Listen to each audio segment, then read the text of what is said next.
এটা অতি খুবই গুরুত্বপূর্ণ খবর দিব বিচাৰিছো। জনসংখ্যা নীতিক লৈ এবাৰ কেইবাটাও গুৰুত্বপূৰ্ণ মন্তব্য আগবঢ়াইছে আৰএছএছ প্ৰধান মোহন ভাগৱতে। সকলোৰে ওপৰত সমানভাৱে প্ৰযোজ্য হোৱাকৈ জনসংখ্যা নীতি আনিব লাগে বুলি তেওঁ মন্তব্য প্ৰকাশ কৰিছে। আৰু মোহন ভাগৱতৰ এই মন্তব্যক লৈ এতিয়া দেশজুৰি ব্যাপক চৰ্চা আৰম্ভ হৈছে। সেই খবৰ এই মুহূৰ্তত টাইমেটৰ দৰ্শকসকলৰ বাবে লৈ আহিছে। এটা অতি খুবই গুৰুত্বপূৰ্ণ খবৰ, জনসংখ্যা নীতিৰ ওপৰত আৰএছএছ প্ৰধান মোহন ভাগৱতৰ গুৰুত্বপূৰ্ণ মন্তব্য। জনসংখ্যা নীতিক লৈ কেইবাটাও গুৰুত্বপূৰ্ণ মন্তব্য আগবঢ়াইছে আৰএছএছ প্ৰধান মোহন ভাগৱতে। সকলোৰে ওপৰত সমানভাৱে প্ৰযোজ্য হোৱাকৈ আনিব লাগে জনসংখ্যা নীতি। মোহন ভাগৱতৰ এটা খুবেই গুৰুত্বপূৰ্ণ মন্তব্য। সকলোৰে ক্ষেত্ৰত যাতে জনসংখ্যা নীতি সমানভাৱে প্ৰযোজ্য হয়। সমান জনসংখ্যা নীতি অনাৰ পোষকতা কৰিছে আৰএছএছ প্ৰধান মোহন ভাগৱত। জনসংখ্যা নিয়ন্ত্ৰণত নাথাকিলে আমি ভুগিব লাগিব বুলি তেওঁ মন্তব্য প্ৰকাশ কৰিছে।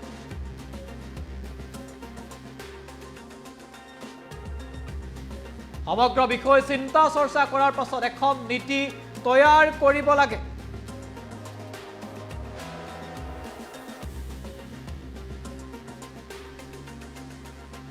জনসংখ্যা সন্তুলন হ'ব লাগে বুলি তেওঁ মন্তব্য কৰিছে।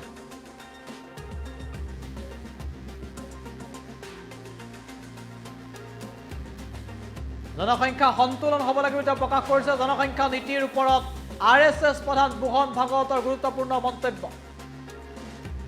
জনাইছো এই মুহূৰ্তত সবাতোকৈ গুৰুত্বপূৰ্ণ খবৰ, জনসংখ্যা নীতিৰ ওপৰত গুৰুত্বপূৰ্ণ মন্তব্য আগবঢ়াইছে আৰএছএছ প্ৰধান মোহন ভাগৱতে। মন্তব্য আহি পৰিছে, আগবঢ়াইছে।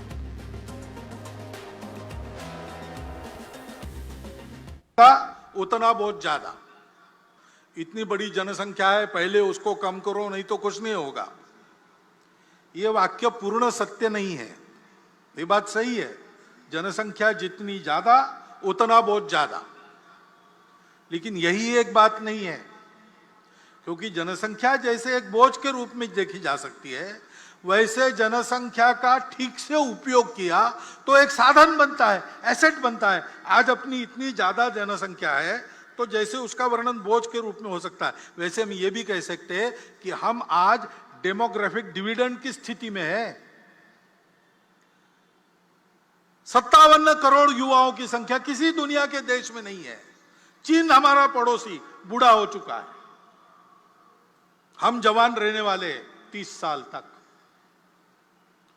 जनसंख्या का विचार दोनों रूप से हो सकता है, वो एक साधन भी है और एक परिस्थिति में विचार करता है तो एक बात लगती है, दूसरे परिस्थिति में विचार करता है दूसरी बात लगती है।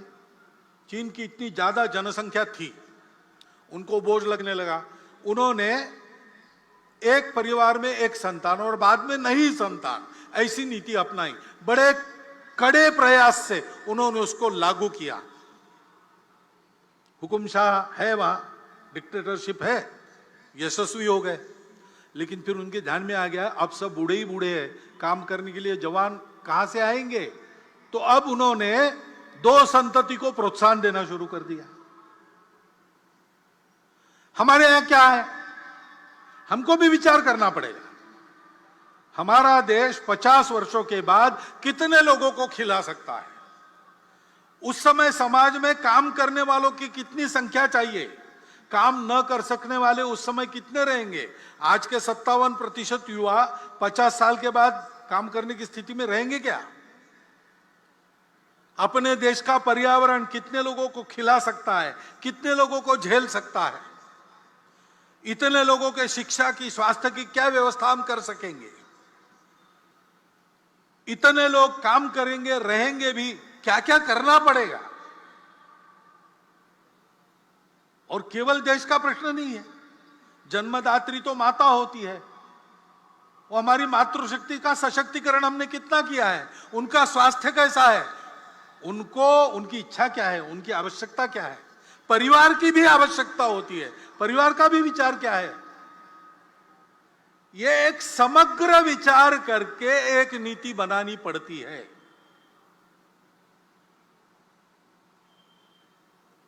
हमने ऐसी नीति बनाई, कुछ वर्षों पूर्व भारत सरकार ने बनाई,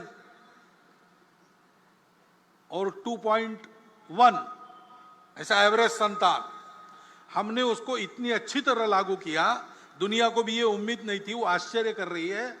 उससे भी नीचे हम आ गए 2 तक। लेकिन बहुत नीचे आना भी गड़बड़ होता है, क्योंकि घर के बच्चों को सामाजिक व्यवहार का प्रशिक्षण परिवार में मिलता है। परिवार में संख्या चाहिए, अपने बराबरी के भी 2-3 लोग चाहिए, ऊपर के भी चाहिए, नीचे के भी चाहिए। तो सबसे बात कैसे करना, सामाजिक संस्कार कैसे होता है, अपने अहंकार को कैसे संयमित करना पड़ता है, ईगो मैनेजमेंट कैसी करनी पड़ती है, ये सारी बातें सीखनी पड़ती है। उसके लिए परिवार की संख्या भी चाहिए। और जनसंख्या बहुत कम हो गई तो फिर बढ़ना बंद होता है, तो समाज के समाज लुप्त हो जाते हैं, भाषाएं लुप्त हो जाती है। कितनी भाषाएं दुनिया की बोलने वाले नहीं रहे, भाषाएं समाप्त हो गई। और इसलिए ऐसा समग्र विचार करना चाहिए। और ये भी हम देखते हैं कि जनसंख्या में प्रमाण का भी संतुलन चाहिए। हम भुगते हैं, जनसंख्या का असंतुलन हुआ तो 50 साल पहले उसके गंभीर परिणामों को हमने भुगता। और केवल हमारा ऐसा हुआ ऐसा नहीं, आज की तारीख में पूर्व तिमोर नाम का एक नया देश बना, दक्षिण सुदान नाम का नया देश बना, कोसोवो बना। जनसंख्या में पंथ संप्रदाय के प्रमाण में अंतर आने से नए देश बन गए, देश टूट गए। यह असंतुलन, जन्मदर एक भाग है उसका, लेकिन जोर जबरदस्ती या छल कपट से, लालच से मतांतरण, यह सबसे बड़ा फैक्टर है। और जहां सीमा पार से घुसपैठ होती है, वहां घुसपैठ से भी यह होता है। उस संतुलन का भी ध्यान रखना देश हित की दृष्टि से अनिवार्य बात है। और इसलिए जनसंख्या की एक समग्र नीति बने, वो सब पर समान रूप से लागू हो। एक बार बनने के बाद किसी को छूट न मिले और समाज इसको स्वीकार कर ले, इसलिए उसके लिए मन बनाकर उसको लाया जाए, इसकी आवश्यकता है। क्योंकि फिर से समाज में अगर उसको नहीं माना तो नीति क्या करेगी? समाज स्वीकार करता है, अगर लाभ देने वाली बात है, स्वार्थ की बात है, समाज सहर्ष स्वीकार करता है, उसको लिए समझाना नहीं पड़ता। लाभ दिखता है या 3 साल के बाद, 5 साल के बाद, 10 साल के बाद बच्चों को मिलने वाला है, ये अगर पक्का है, समाज उसको स्वीकार करता है। लेकिन जहां देश के लिए छोड़ना पड़ता है, हमको नहीं मिलेगा किसी और को मिलेगा, जलना बंद करके देना पड़ता है, वहां समाज में सहयोग दिखता है कि प्रतिरोध दिखता है? सवाल बात है। जो ऐसा त्याग करना पड़ता है, जो ऐसी तपस्या करनी पड़ती है, उसको भी समाज स्वीकार करे। इसलिए स्व की जागृति का महत्व है, क्योंकि समाज यानी हम है।